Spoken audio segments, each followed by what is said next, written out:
Datanglah kerajaan-Mu ya Tuhan. Dan jadilah kehendak-Mu atas setiap kami di planet bumi ini seperti di sorga. Nyatakan diri-Mu lewat firman-Mu, karena firman-Mu itu ya dan amin. Firman-Mu itu pelita bagi kaki kami serta terang bagi jalan kami. Firman-Mu yang bila kami renungkan akan membuat kami bertindak hati-hati sesuai dengan segala yang tertulis di dalamnya. Sehingga dengan demikian perjalanan kami akan dibuat Tuhan menjadi berhasil. Dibuat Tuhan menjadi beruntung. Kami sungguh percaya langit bumi dengan segala kemuliaannya dibangun manusia. Tidak kekal dan akan segera berlalu. Tapi satu hal yang pasti, perkataan-Mu, firman-Mu tidak mungkin berlalu melainkan kekal sampai selama-lamanya. Sebab itu berfirmanlah ya Tuhan. Kami siap untuk mendengarkannya dalam nama di atas segala nama, raja di atas segala raja, Tuhan kami Yesus Kristus. Katakan bersama-sama. Amin. Tetap berdiri. Saya minta multimedia membuka Mazmur 78. Sudah boleh saya lihat di Mazmur 78 ayat 4 dan ayat 7 saja. Mazmur 78 ayat 4 dan ayat yang ke-7. Kita baca sama-sama ya. Dua ayat pendek ini. 1, 2, 3. Kami tidak hendak sembunyikan kepada anak-anak mereka, tetapi kami akan ceritakan kepada angkatan yang kemudian puji-pujian kepada Tuhan dan kekuatannya dan perbuatan-perbuatan ajaib yang telah dilakukannya. Langsung ayat yang ke-7. Supaya mereka menaruh kepercayaan kepada Allah dan tidak melupakan perbuatan-perbuatan Allah, tetapi memegang perintah-perintahnya. Ya, berbahagia mereka membaca, merenungkan, memperkatakan, melakukan dan membagikan firman dalam hidupnya. Ingat ya, ada 5M kunci bahagia. Yang membaca, yang merenungkan, yang memperkatakan, yang melakukan dan yang membagikan firman dalam kehidupannya. Katakan amin. Silakan saudara duduk kembali. Sebetulnya kalau mau ditanya judul apa sharing saya pada ibadah terakhir sepanjang hari ini, ibadah yang jam 6 ini, saya sebetulnya sharing utamanya adalah tentang obedience. Itulah yang disebut dengan ketaatan. Tetapi sebelum saya masuk kepada tema ini, saya ingin menunjukkan kepada saudara bahwa kalau saudara datang ibadah seperti ini, jangan saudara datang dengan sikap seperti rutinitas ya. Maka saudara tidak akan dapat apa-apa ya. Saudaraku, perlu kita mengalami satu pengalaman baru, yaitu pengalaman perjumpaan dengan Tuhan. Pengalaman ketemu sama Tuhan itu penting saudara ya. Dan salah satunya ya lewat ibadah seperti ini. Kita bisa ketemu Tuhan secara pribadi. Saya ingat satu kali saya nonton televisi, waktu itu Warkop, ya Kasino Dono Indro lagi tayang. Terus mereka nyanyi lagu ini. Burung nuri katanya, terbang tinggi katanya. Kok setiap kali nyanyi ada katanya? Ditanya loh, kenapa sih lu nyanyi kok ada katanya? Dia cerita, ini lagu orang buta. Orang buta gak pernah lihat burung nuri. Makanya burung nuri katanya. Terbang tinggi katanya. Kenapa? Orang buta gak pernah bisa melihat wujudnya burung nuri bagaimana. Apalagi burung nuri terbang. Dia cuma dengar orang lain cerita tentang burung nuri dan bagaimana burung nuri bisa terbang. Saya beritahu, saudara jadi orang percaya, jangan iman katanya. Alami dirimu sendiri sama Tuhan. Dan saya akan tunjukkan di Alkitab Mazmur 78 ini, ada 4 jenis perjumpaan yang harus kita alami. Dan rindukan untuk mengalami ini. Saudara pasti akan berubah. Ada seorang hamba Tuhan senior yang saya tidak bisa lupa. Dia orang Surabaya sini, tapi sudah lama meninggal. Namanya Pendeta Jeremia Rim. Pendeta Jeremia Rim ini pendiri daripada gereja KKPB. Ya, Gereja Kristen Masa Depan Cerah. Perjanjian Baru, MDC. Dan keren banget, dia bilang begini saudara. A good preaching is not enough to build the church. Khotbah yang bagus sekalipun tidak cukup untuk bisa membangun gereja. Wow. Apa yang bisa membangun jemaat, membangun gereja ini maksudnya jemaat. Saudaraku, bukan khotbah yang bagus. Sebetulnya adalah pengalaman ketemu Tuhan secara pribadi. Khotbah seperti ini belum tentu merubah hati orang. Apalagi kalau misalnya khotbah itu menemplak dosa seseorang. Ada beberapa orang malah tersinggung. Ini kurang ajar pendeta ini nyinggung saya ini. Pasti ada yang cerita. Padahal kita tidak tahu apa-apa, kita cuma sampaikan sesuatu. Dan ada orang tertentu, akhirnya orang pasang blok. Tapi kalau ketemu Tuhan, ngalami hadirat Tuhan, lain. Orang Manado bilang malelejo. Orang laki pun bisa nangis, saudaraku, kalau ngalami Tuhan. Nah, pemazmur ini, Mazmur 78, yang menulis ini namanya Asaf. Siapa Asaf? Saya ceritakan. Asaf adalah seorang yang dipilih oleh Raja Daud untuk pelayanan pujian penyembahan. Ya, dan tidak main-main. Pujian penyembahannya Asaf yang dilakukan Asaf di bait Allah ini 7 kali 24 jam. Setiap hari. Dan yang luar biasa saudaraku. Berapa lama keluarga ini melayani pujian penyembahan 24 jam? 33 tahun di dalam bait yang Daud tetapkan. Dan bukan cuma 33 tahun itu 24 jam.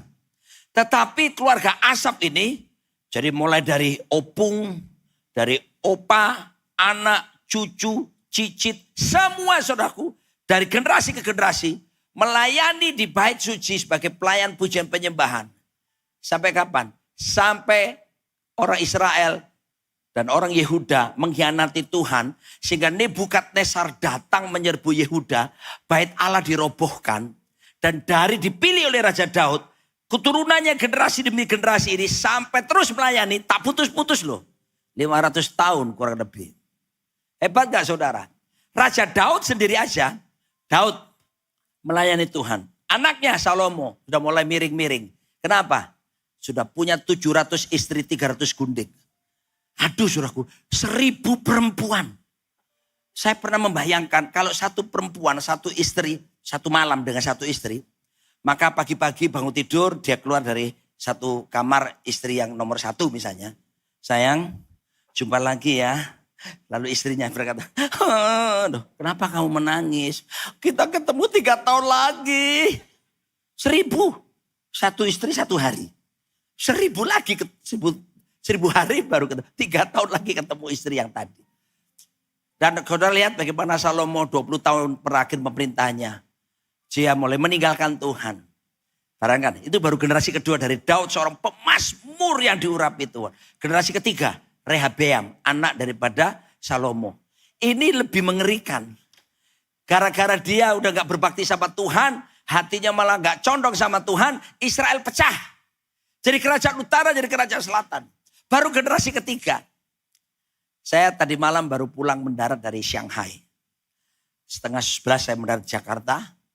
Dari pagi jam 4 saya bangun tidur untuk terbang pesawat pagi. Tadi ke sini.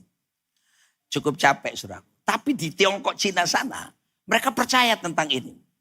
Generasi pertama, kerja keras, mengumpulkan kekayaan, kaya raya. Sudah pernah dengar itu? Generasi kedua, menikmati semua kekayaan generasi pertama. Generasi ketiga, menghabiskan semua apa yang pernah dikumpulkan generasi pertama. Itu ketakutan mereka di sana. Saudaraku, Asaf beda.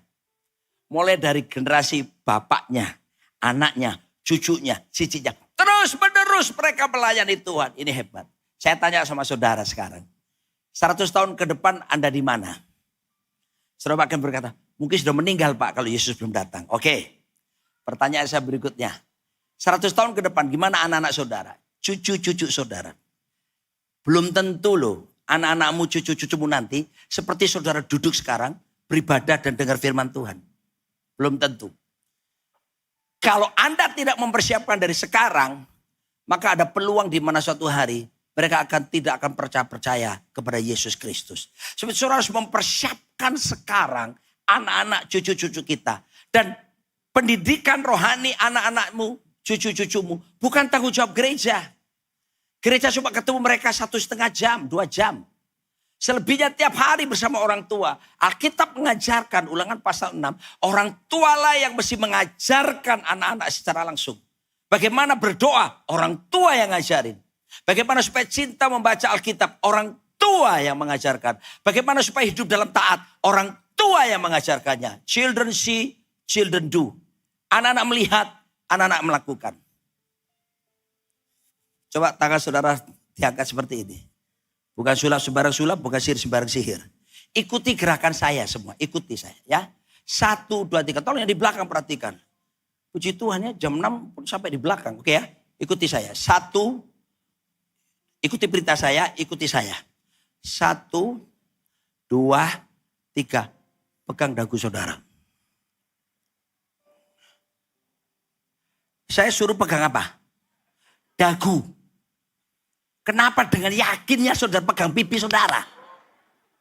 Beberapa saudara gini. Ya iso air rek, aku rek. Kenapa saudara? Perintah saya pegang dagu kan? Kenapa saudara pegang pipi? Saudara melihat contoh jelas di depan. Orang tua saya makasih tahu. Anda tidak bisa ngomong sama anak-anakmu. Berdoa. Anda sendiri tidak berdoa. Baca Alkitab. Anda sendiri tidak baca Alkitab. Rajin ke gereja. Anda sendiri tidak rajin ke gereja. Jangan pernah. Anak-anak sekarang udah pinter-pinter. Mereka ngomong tok. Mari saya katakan kepada saudara. Children see, children do. Makanya belajar dari Asaf ini. Kenapa sukses? 500 tahun tidak putus-putus keluarganya melayani Tuhan. Bahkan 70 tahun akhirnya Israel karena berontak sama Tuhan dibuang ke pembuangan di Babilonia. 70 tahun. Lalu Tuhan menggerakkan raja di sana untuk orang Israel melalui Nehemia dan Ezra pulang lagi ke Yerusalem untuk membangun mezbah kembali. Membangun bait suci yang telah roboh. Saudara tahu apa yang terjadi? Begitu peletakan batu pertama, keluarga Asaf lah yang melakukan pelayanan pujian penyembahan. Jadi dengan kata lain, kesimpulan sederhana, di pembuangan 70 tahun itu, tidak ada bait suci. Tidak ada sebetulnya pelayanan yang terbuka menyembah kepada Tuhan. Tapi keluarga ini tetap melakukan pemuridan sendiri bersama keluarganya. Sehingga ketika bait suci akan dibangun kembali, keluarga ini tetap siap dari generasi kepada generasi melayani Tuhan. Nah, saya akan tunjukkan rahasia keberhasilannya itu apa. Mereka mengajarkan perjumpaan dengan Tuhan. Ini yang penting. Yang pertama, perjumpaan yang apa yang penting? Mazmur 78, tolong disajikan lagi ayat yang keempat tadi. Kami tidak hendak sembunyikan kepada anak-anak mereka. Tetapi kami akan ceritakan kepada angkatan yang kemudian. Bahasa Inggris dipakai kata generation, kata angkatan itu. Yang kemudian, pertama apa yang mau diceritakan? Puji-pujian kepada Tuhan. Pertama, ingat ya baik saudara. Saudaraku, jangan cuma puas hadir kebaktian seperti ini. Miliki rasa lapar untuk mengalami ketemu Tuhan lewat puji-pujian dan penyembahan. Jadi saya sarankan saudara, jangan terbiasa terlambat ke gereja. Apa mana melakukannya? Wes. Ayo cepetan, si puji-pujian. Saya beritahu saudara, ada beberapa orang sengaja terlambat. Dia datang tuh hanya karena mau dengar khotbah. Saking terlambatnya sampai begitu datang ke gereja, pendeta sudah ngomong, pulanglah, angkat turun tanganmu dan bawalah berkat Tuhan. Itu pun sempat ngomong ini, puji Tuhan deh sempat doa berkat. Itu namanya terlalu. Saudara seharusnya hadir sejak awal. Ngalami Tuhan, ketemu Tuhan lewat. Ketika saudara waktu, misalnya kayak tadi, UJC. Waktu tadi sekarang. For you are great, you do miracles so great. There is no one else like you. There is no one else like you. Sebab kau besar, perbuatanmu ajaib. Tiada seperti engkau. Tiada seperti engkau. Ketika saudara menyelami nyanyi dari hati. Jangan heran saudaraku. Lawatan Tuhan seringkali bisa bekerja. Saya ini laki-laki. Tapi kalau sudah saya serius menyembah Tuhan. Gak tahan. Hadirat Tuhan menguasai. Nangis. Nangis ini bukan karena gembeng. Do you know gembeng?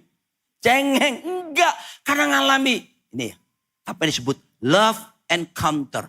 Perjumpaan dengan kasih Tuhan melalui puji-pujian. Ini mesti saudara rindukan. Gak memang tekong nih nyanyi keplok-keplok. Persembahan itu mulai. Minggu depan teko mana? Terlambat lagi. Keplok-keplok mana ya? Angkat-angkat tangan. Angkat-angkat kaki. Persembahan. Mulai. Sesuatu yang lebih disediakan. Kenapa saudara tidak ambil itu? Datang dengan rasa lapar, haus akan Tuhan. Gitu loh. Waktu saya masih pacaran, sekarang sih masih pacaran sama istri saya. Tolong perhatikan suami-suami ya. Jangan kenalkan istrimu sama orang lain seperti ini. Jangan seperti ini. Kenalkan istri saya, mantan pacar saya. Ibu-ibu jangan mau. Kalau Anda diperkenalkan sebagai mantan pacar, artinya kemesraan telah berlalu. Seharusnya gini, kenalkan istri saya. Saya kalau kenalkan istri saya begini. Ini istri saya Nancy Limantono, sekaligus pacar saya. Orang akan tanya, Pak, kok masih pacar? Sebab buat kami, sekalipun kami sudah menikah, pacaran tetap berlangsung selama pernikahan kami. Amin ibu-ibu. Untung keplok ibu-ibu keplok. Bapak-bapak dengerin, ibu-ibu suka yang ini, kunci C. Lagunya rohani banget. Yang tahu lagu ini, saya mau ajak ibu-ibu wanita menyanyi lagu ini. Biarkan laki-laki sebelahmu mendengarkannya. Dan sentil telinganya supaya dia paham maksudmu. Kemesraan ini, angkat suaramu jemaat. Janganlah cepat. Angkat tanganmu. Kemesraan ini, oh ingin ku sela. Angkat suaramu wanita.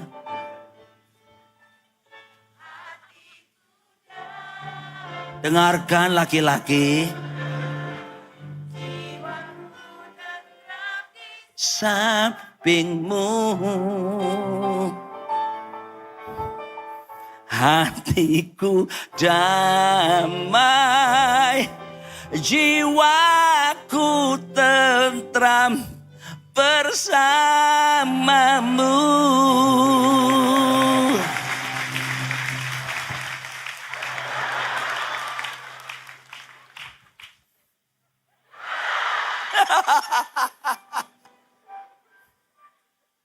Jadi waktu saya kenalan, PDKT, rumahnya dia di Jalan Kinibalu.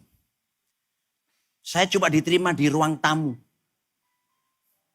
Aduh, Surabaya nyamuknya akeh.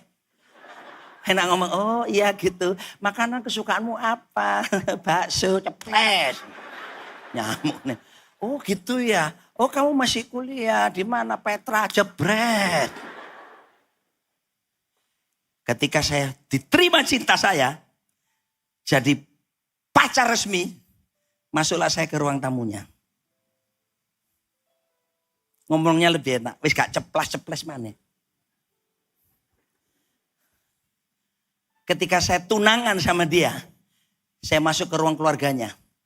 Dan bisa makan sama-sama mereka. Ketika saya nikahi dia, 32 tahun yang lalu, dia tuntun saya ke kamarnya. Masuk di kamarnya. Dan dikunci. Ceklek. Dengar saudara. Sama Tuhan itu. Tuhan ingin bawa kamu ke kamar pribadinya. Supaya kamu ngalami ketemu dia. Dalam cintanya yang hebat. Ojo ke teras terus.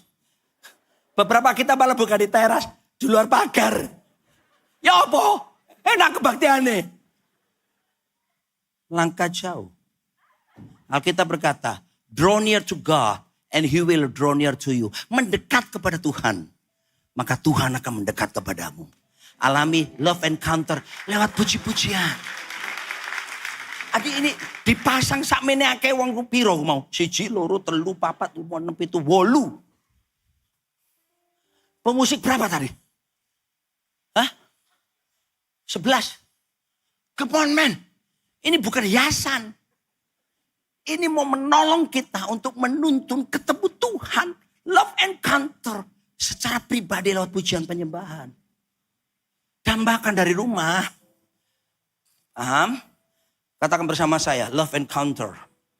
Lewat puji-pujian. Yang kedua.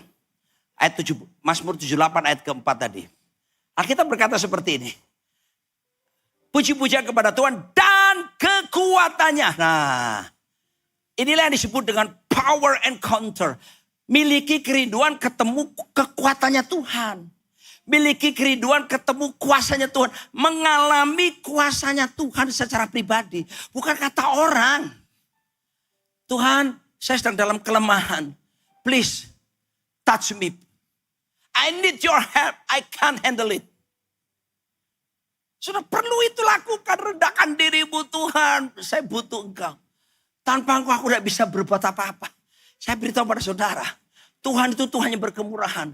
Kepada orang yang lapar haus seperti ini. Tuhan pasti menyatakan cinta kasihnya, kekuatannya. Kepada setiap kita. Dan itu bukan berlaku buat kami yang di mimbar. Semua kita disediakan itu. Kenapa kita tidak mau mengalaminya?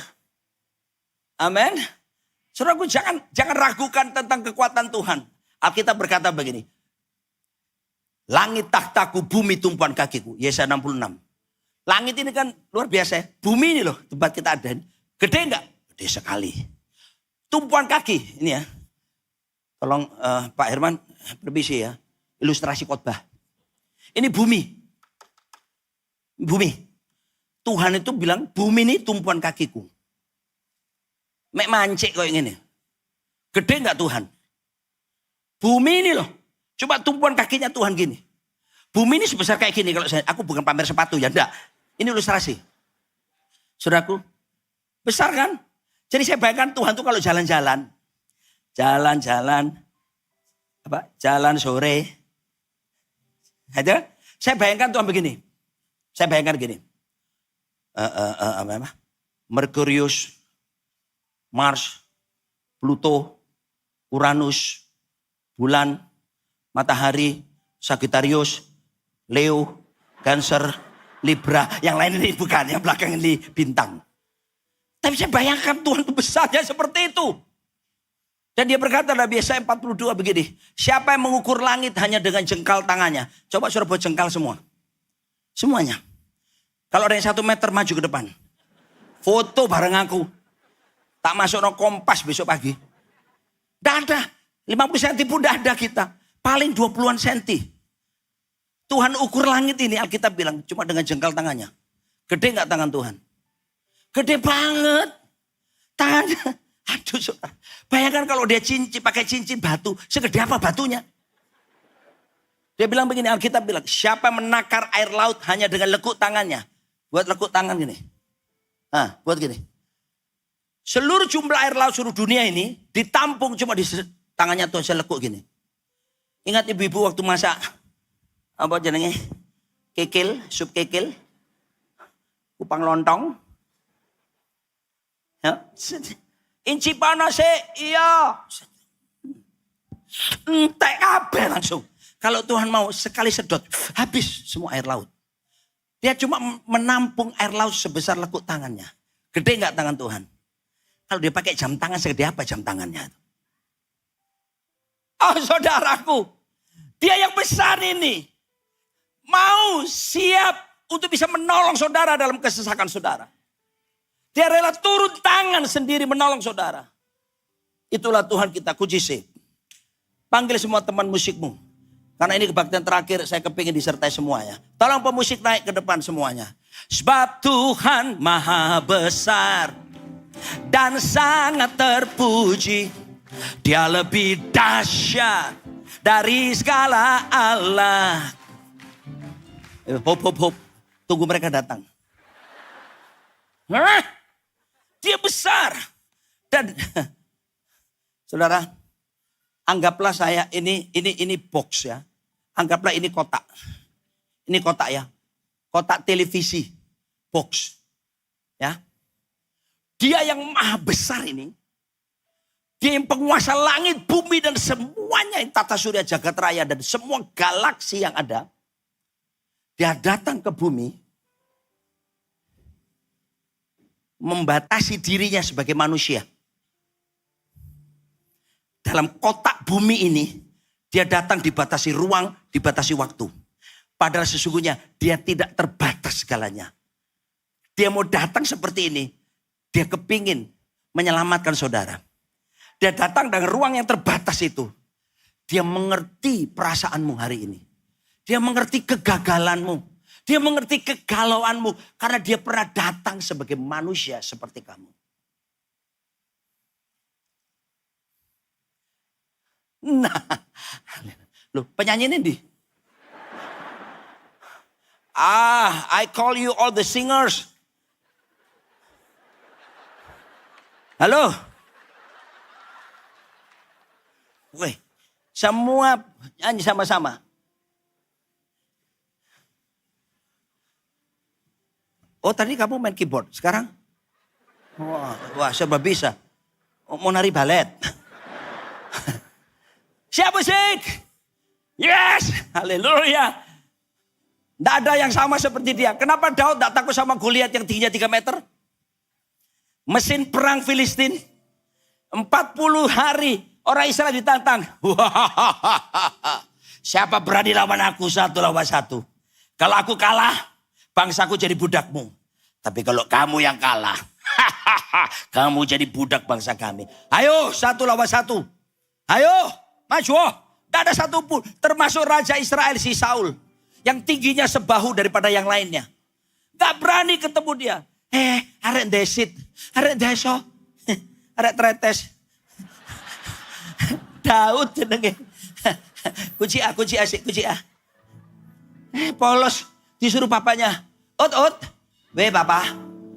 Antar makanan buat kakak-kakakmu. Kakak-kakaknya kan pas ikut tentara kan. Dia bawa makanan. Tuhan adalah gembalaku. Takkan keku. Hanya gembala kambing domba yang 2-3 ekor saja. Tapi sampai di sana dia terkejut. Astaga. Apa yang sedang terjadi? Astaga. Orang Israel dihina oleh Goliat. Singkat cerita, dia menawarkan diri. Biarkan aku yang menghadapi dia. Aku bukan lulusan Shaolin Temple. Aku juga bukan anggota Butong Pai. Atau Partai Kuitang. Tapi aku tahu siapa Tuhanku. Jadi Daud, sudah lihat kalau baca di 1 Samuel 17. Daud tak begini. Om siapa namanya? Oh Goliat ya. Tak kira cilik rek. Pek gede nih. Astaga, lu gede toko boy. Ini namanya boy ini. Kamu jadi Goliat di sana boy. Ayo boy. Bayangkan 2 kali lipatnya si boy tingginya. Daud katakan setinggi saya. Oh saudaraku, Alkitab tidak bilang dia kayak orang cenganges-cengenges. Gede ini rek. Keliru aku mau. Wis kadung metu mundur isin. Tidak. Alkitab bilang, Daud berkata, kamu mendatangi aku dengan lembing tombak. Tapi aku mendatangi kamu dengan nama Tuhan barisan tentara Israel yang kamu hinakan itu. Saudara tahu, dia ambil 5 batu. 5 batu. Kenapa 5? Ada pendeta-pendeta khotbah gini. 5 angka anugerah. Bukan. 10 kaboten. 5. Kenapa? Kalau 1 ditembak meleset masih ada 4. Ya kan? Jadi dia ambil 1. Dan Alkitab bilang Daud berlari mendekati Goliat. Mate langsung. Keluarkan pedangnya diambil seret. Potong lehernya. Blak. Dengar. Kenapa Daud tidak takut kepada Goliat yang besar? Karena Daud tahu Tuhannya jauh lebih tinggi dari Goliat. Tuhannya mengukur langit hanya dengan jengkal. Menakar air laut hanya dengan lekuk tangannya. Daud melihat di belakangnya. Tuhanku menembus langit. Kon koyo arek bayi baru lahir. Tuhan kita dahsyat. Tidak ada yang sama seperti dia. Nyanyi sama-sama. Sebab Tuhan. Say. Come on. Sebab Tuhan maha besar. Berdiri dulu. Dan sangat terpuji. Dia lebih dahsyat. Sebab Tuhan maha besar. Haleluya. Dahsyat. Come on church. Sebab Tuhan maha besar. Itu Tuhanmu. Dia lebih kuat dari sakitmu. Dia lebih dahsyat dari persoalanmu. Dia lebih kuat dari kuasa kegelapan manapun. Iblis sudah dikalahkan. Oh ya. Kuasanya dahsyat. Dahsyat. Dahsyat. Dahsyat. Kuasanya dahsyat. Tangannya gini.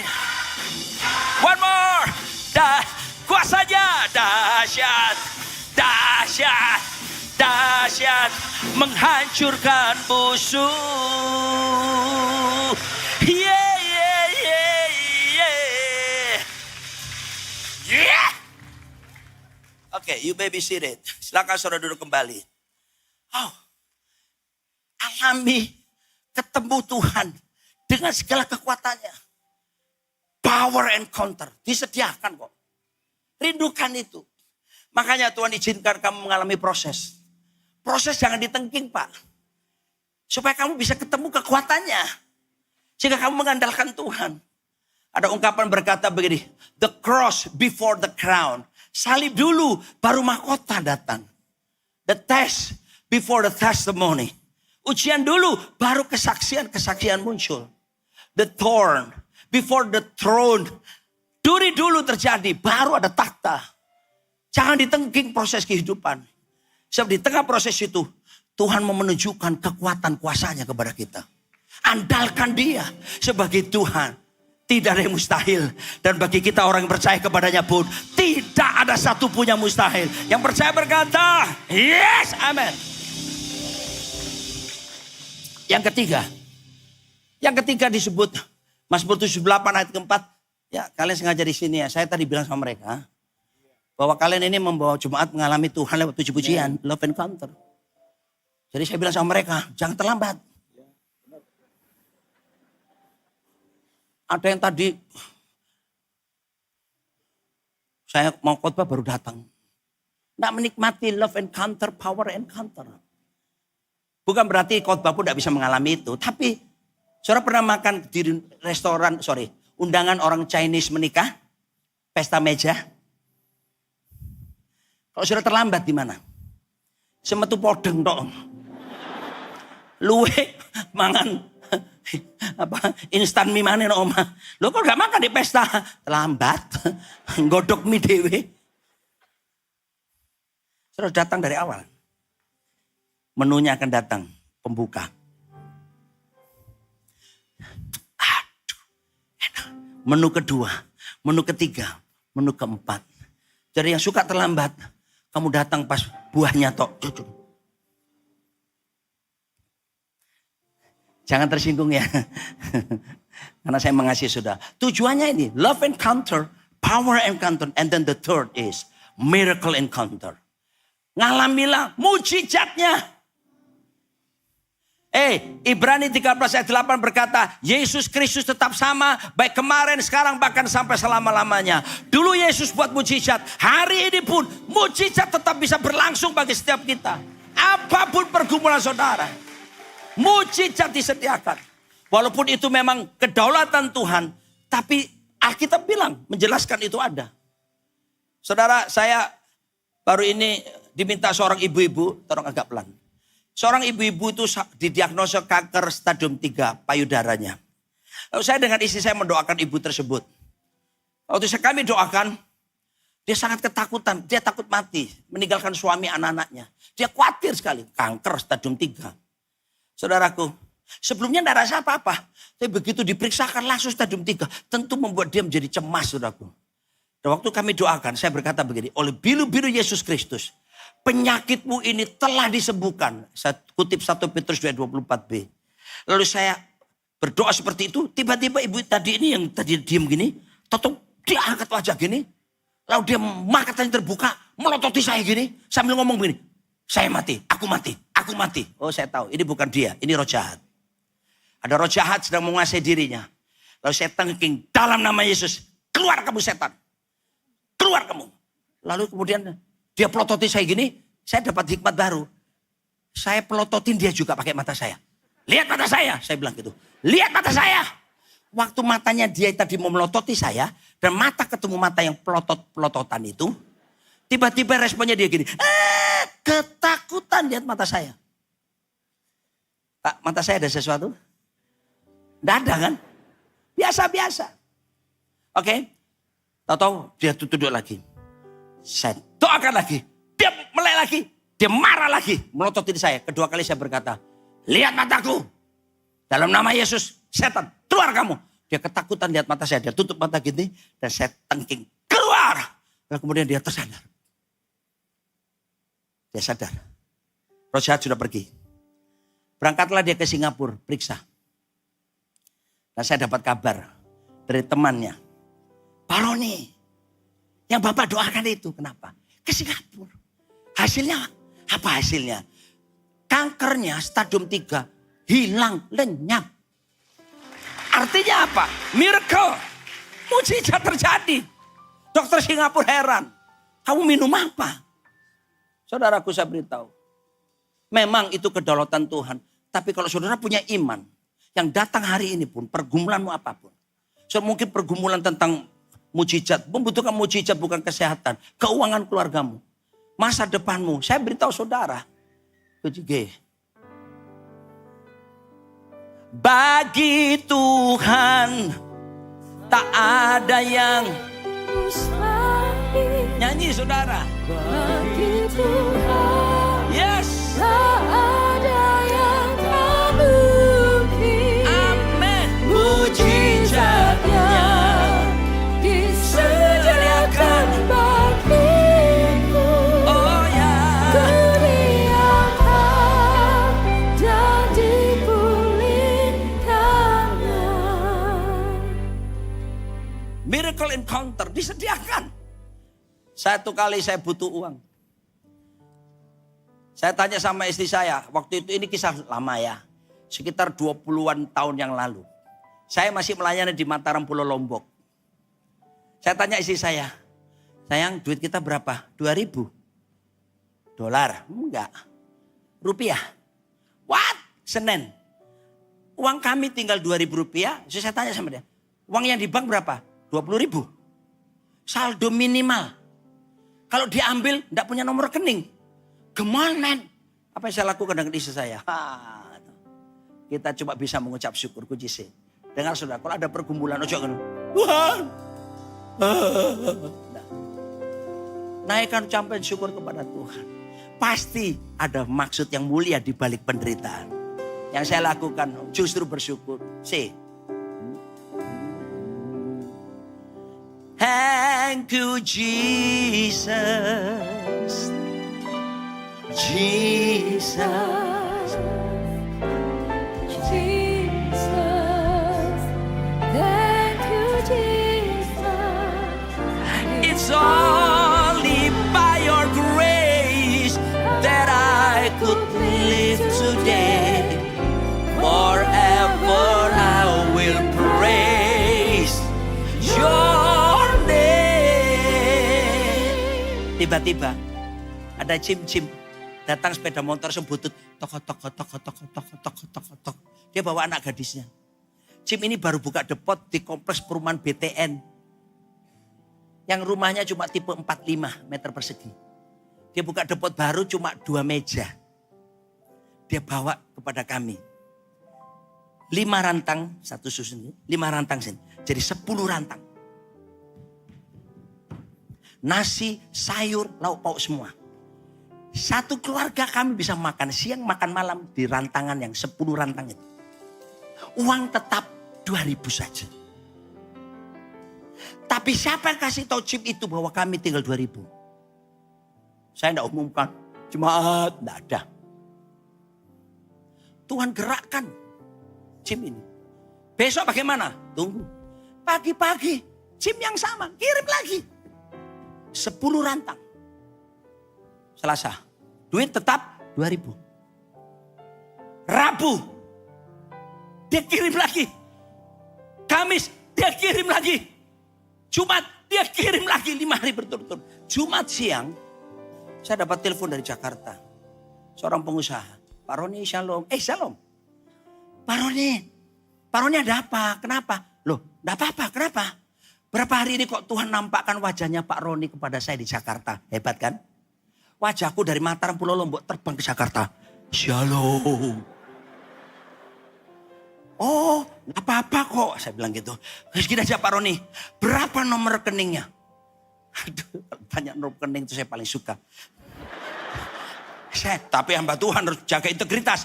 Rekening gereja atau rekening pribadi? Wah, dia bilang rekening pribadi. Puji Tuhan, tambah seneng saya. Saya tunjukkan. Hafal Pak nomor rekening. Kalau ada yang tanya saya hafal. Tapi jangan cuma tanya tok loh ya. Langsung saudaraku, Pak saya transfer. Saya langsung, pada waktu itu tidak seperti sekarang. Yang bisa M-Banking, bisa cek saldo lewat HP atau apa semua. ATM pun jarang, apalagi di kota Mataram. Saya harus pergi ke banknya. Sampai di saya ke mesin ATM-nya. Kaget saya. Astaga, apa yang sedang terjadi? Tapi astaganya menggairahkan. Kami dikirim sejumlah uang besar. Saudaraku, sudah kan dapat duit nih. Senangnya istri saya. Wanita itu kalau ada uang tentrem. Walaupun istri pendeta. Sudah selesai itu. Besoknya Sabtu. Dengar saya. Jim itu tidak kirim makanan lagi. Siapa yang tahu? Siapa yang kasih tahu? Tak ada yang kasih tahu. Roh Kudus yang kasih tahu dia. Mujizat tetap berlaku. Pak Roni itu kan 20 tahun lalu. Hari-hari ini gimana? Oke. Saya sharing lagi. Satu kali anak saya itu dapat berkat. Ya, terbuka jalan dia kuliah di UW, University of Washington di Seattle. Udahlah, berangkatlah anak pertama saya, laki-laki. Lalu kemudian saya bilang sama istri anak-anak saya, kepingin ya kita kunjungi David namanya. Ke Seattle ya. Tapi lihat nih Ahmad. Gak boleh berenang ke sana. Beli pesawat mahal. Apalagi itu maunya pergi bulan Desember. Desember tuh high season, peak season di sana. Mahal. Kalau beli tiket kepingin murah harus jauh-jauh hari. Saya tanya sama istri anak saya, bulan September. Kepingin papa, anak-anak. Ya oke, sembayang. Kunci F. Ini tak saksi no, boy. Rungokno kesaksianku boy. Tiap pagi saya nyanyi sama istri saya. Setiap janjimu Tuhan ku simpan dalam lubuk hatiku. Terus, gue bisa nyanyi. Lewati setiap masalah, setiap tetes air mata dalam hidupku.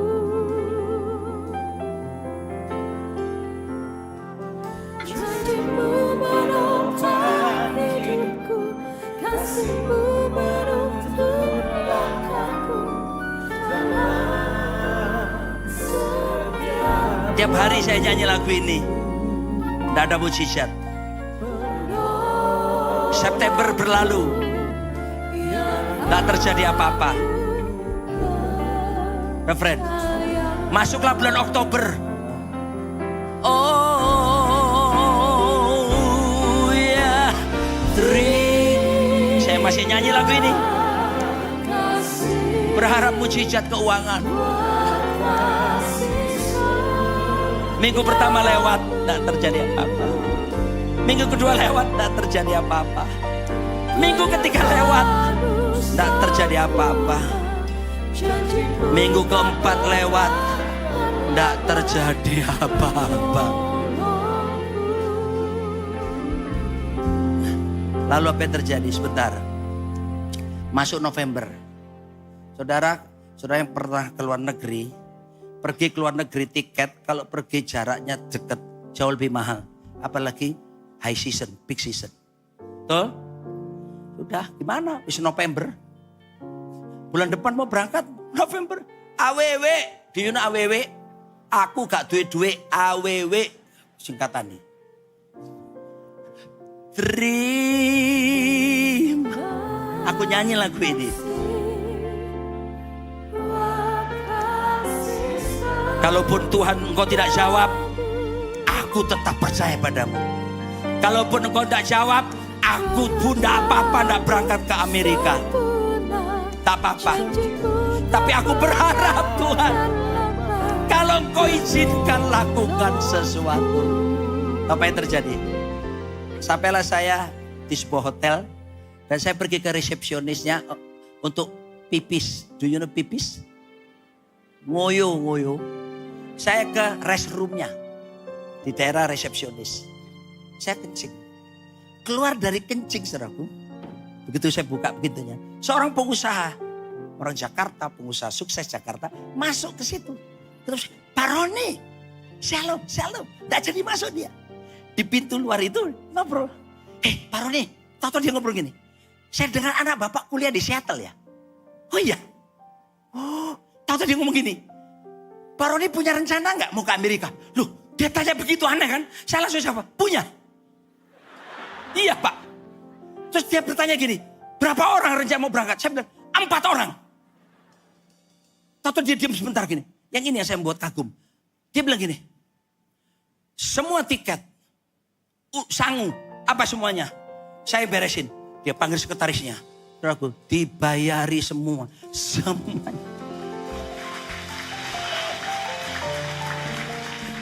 Saya coba bisa berkata.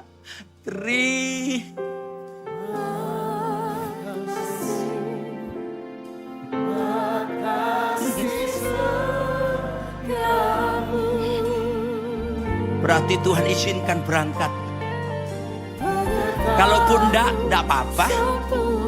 Tapi saya yakin mujizat tetap disediakan. Oh ya.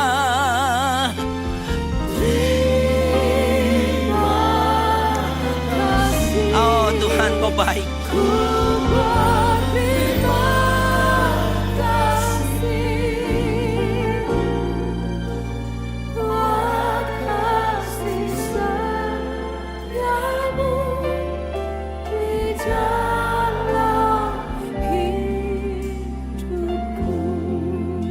Di pesawat itu waktu terbang ke Amerika. Saya coba nangis.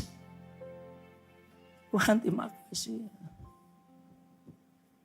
Gak cuma tiket desa sangune. Wow. Saya mengalami yang disebut miracle encounter. Come on my friend. Itu disediakan. Jadi jangan cuma datang ke gereja gitu-gitu aja. Harapkan sesuatu dari Tuhan. Saya yakin Tuhan tidak akan mengecewakan kamu. Wong dia sudah mati buat kita kok. Kalau nyawanya aja sudah diberi apalagi yang lain.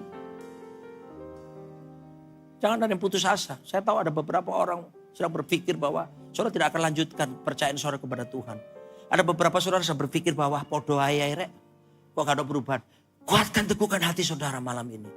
Dengar saya saudaraku. Harapkan pertolongannya. Dan jangan berharap pada dunia. Dia sumber segalanya. Tuhan bisa pakai cara apapun. Dia bisa pakai cim-cim yang sederhana ngirimi makanan. Bukan orang kaya. Tapi dia juga bisa pakai orang kaya. Dia bisa pakai siapapun. Karena dia berkata, langit takhtaku, bumi tumpuan kakiku. Akulah Tuhan yang menakar air laut dengan lekuk tanganku. Aku Tuhan yang mengukur langit hanya dengan jengkal tanganku. Aku Tuhan pernah mati. Tapi aku bangkit mengalahkan maut. Aku Tuhan mengalahkan setan dan bala tentaranya. Itulah namanya siapa? Sebutkan. Yesus Kristus. Yesus ti. Swing secue.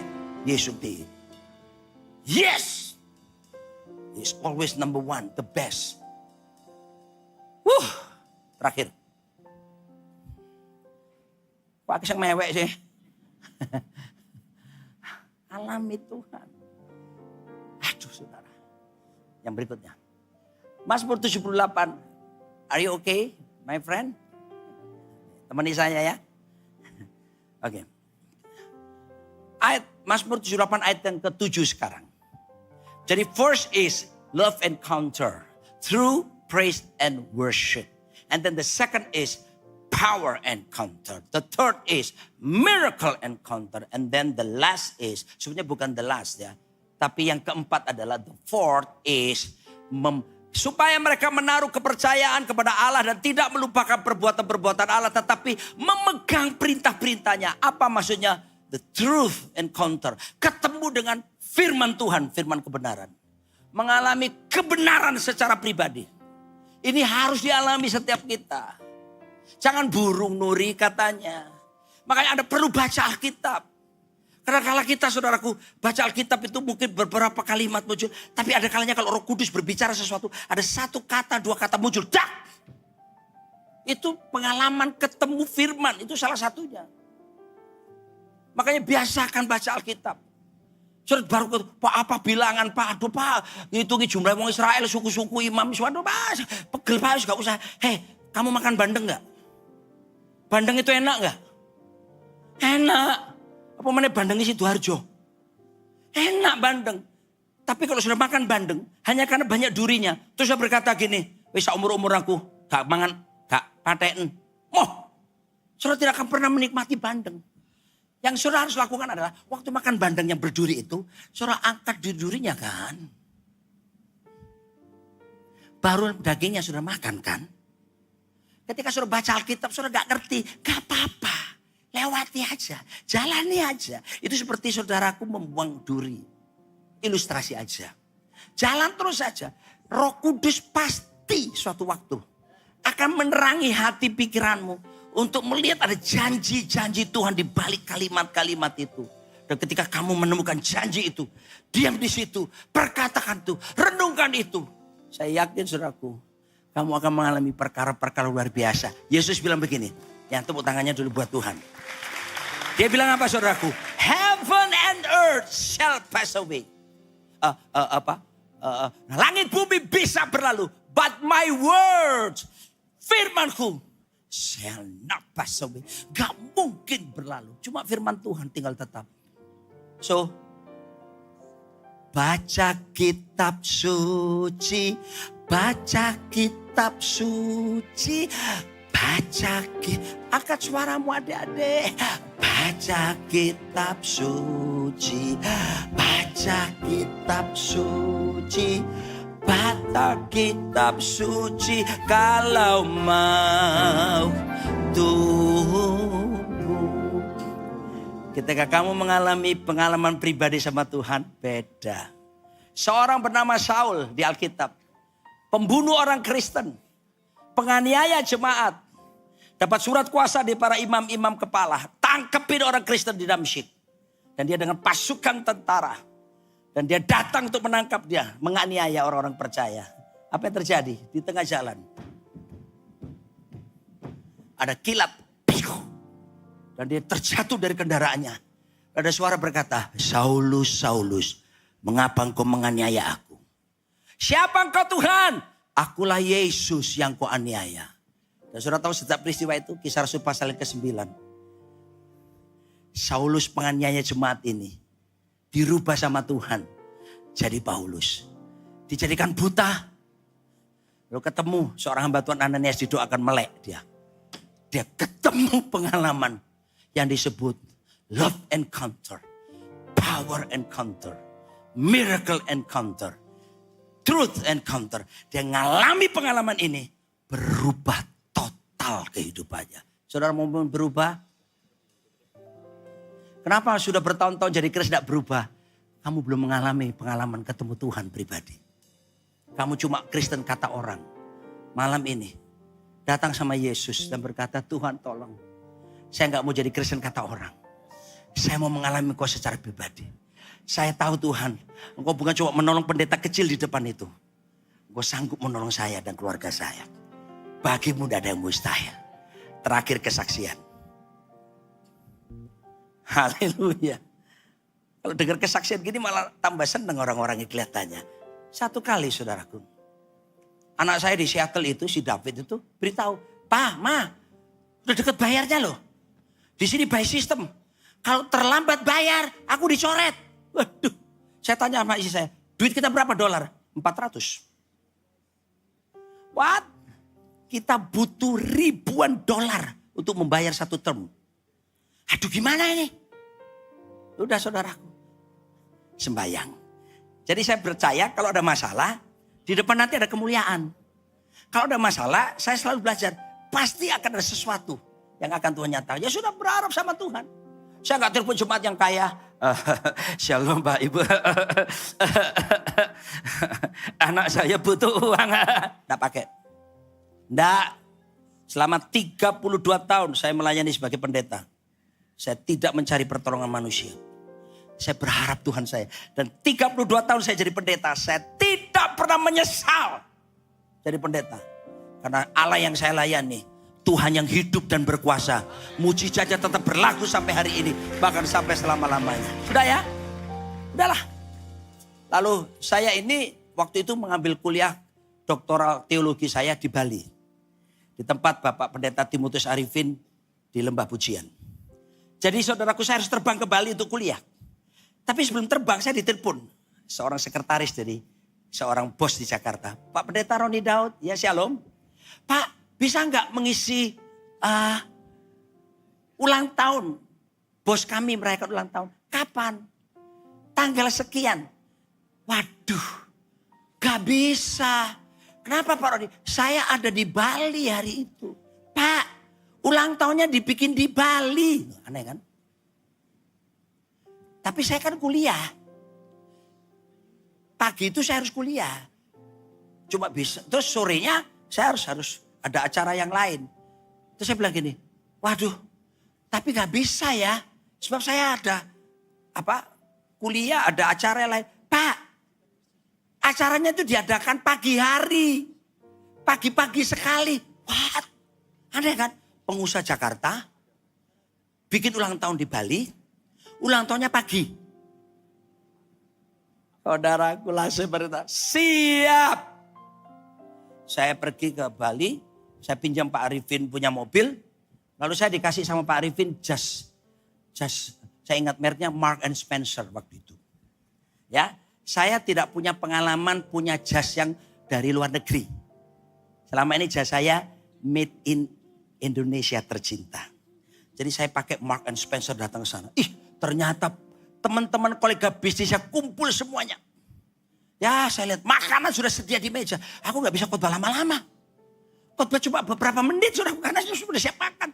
Gak lama saya sampaikan tentang mengucap syukur bla bla bla. Selesai tak. Saya mohon diri. Permisi ya, saya harus ada acara yang lain. Oh sebentar Pak Pendeta. Saya tahu saudaraku. PK. Ada kepekaan tersendiri soal itu. Ya ke kamar saudaraku, saya tungguin dulu. Lalu kalau dia datang, saya lihat, dia pegang amplop warna putih, saya udah bisa lupa sampai sekarang. Tebal sekali. Lalu kemudian dia datang ke saya, dan dia masukkan amplop itu, dia yang sendiri masukkan, Pak ini ada berkat. Dia masukkan ke saku saya di atas ini. Tek, buntu. Saya enggak tahu kalau jas baru itu masih dijahit sakunya. Aku udah tahu, arek deso ini. Arek tretes. Karo apa-apa, arek. Jadi tek buntu. Terus dia ke bawah sini. Tek buntu juga. Dia sendiri tek buntu. Refleks saya tahu gini. Mungkin di dalam terbuka Pak. Gitu. Waktu saya gini kan. Ternyata yang disaku di dalam. Buka itu masuk. Plus. Saya ketemu istri saya. Saya kasihkan istri saya. Sayang ini berkat. Istri saya waktu buka amplopnya. Dia ngomong gini. Wow. Saya suka sekali itu. Wow itu singkatan wave of worship. Gelombang penyembahan. Waktu ditarik uangnya Bapak Ibu, pecahan $100 Amerika. Dan istri saya di samping saya setir mobil.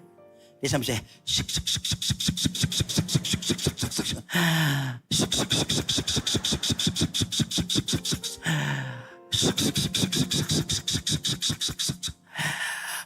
Gak selesai. Semakin seseknya banyak, saya semakin senang. Singkat cerita saudaraku, hari itu. Pelayanan khotbah cuma sekitar 20 menit. Sanggup membayar semua biaya kuliah anak saya yang ada di Amerika.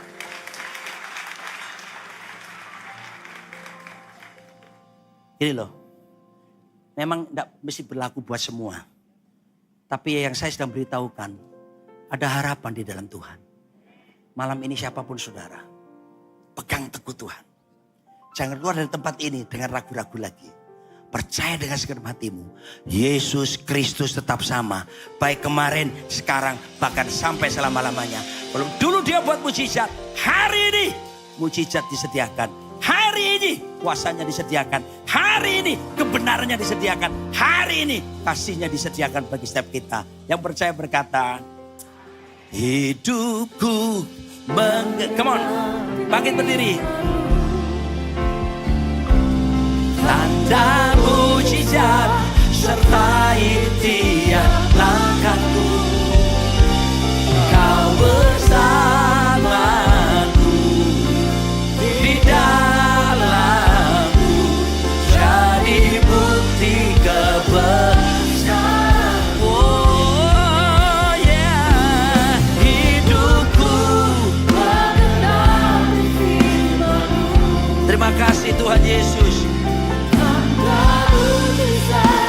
Sertai tiap langkahku, Kau bersamaku di dalamku, jadi bukti kebesaran-Mu. Saya mau berdoa, beberapa saudara mungkin ada kebutuhan khusus, saya tidak tahu itu mungkin kesembuhan dari sakit, pergumulan keuangan, masalah rumah tangga, atau apapun. Saudara berkata, Tuhan tolong saya. Saya kepingin mengalami pribadi power encounter, love encounter, truth encounter, miracle encounter. Tolong saya Tuhan.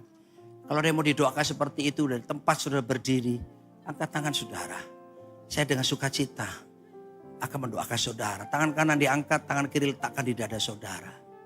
Tuhan, hamba berhenti berbicara dan bersaksi tadi. Lihatlah jemaat-Mu, umat tebusan-Mu ini. Saya tidak tahu pergumulan mereka masing-masing Tuhan. Tapi Kau lihat karena Kau maha tahu. Mereka yang sedang mengangkat tangan ini berseru kepada nama-Mu. Minta tolong Tuhan. Aku berdoa nyatakan kemurahan-Mu dan kasih karunia-Mu. Tolong mereka Tuhan. Dalam nama Yesus. Bimbing mereka untuk mengalami pengalaman jumpa dengan kasih-Mu, jumpa dengan kuasa-Mu, jumpa dengan mujizat-Mu, jumpa dengan kebenaran-Mu Tuhan. Di dalam nama Tuhan Yesus, aku berdoa Kau jamah setiap mereka. Yang lemah Kau kuatkan. Di dalam yang susah Kau hiburkan Tuhan. Yang ketemu jalan buntu, berikan jalan yang baru sama sekali buat mereka. Demi nama Yesus aku berdoa.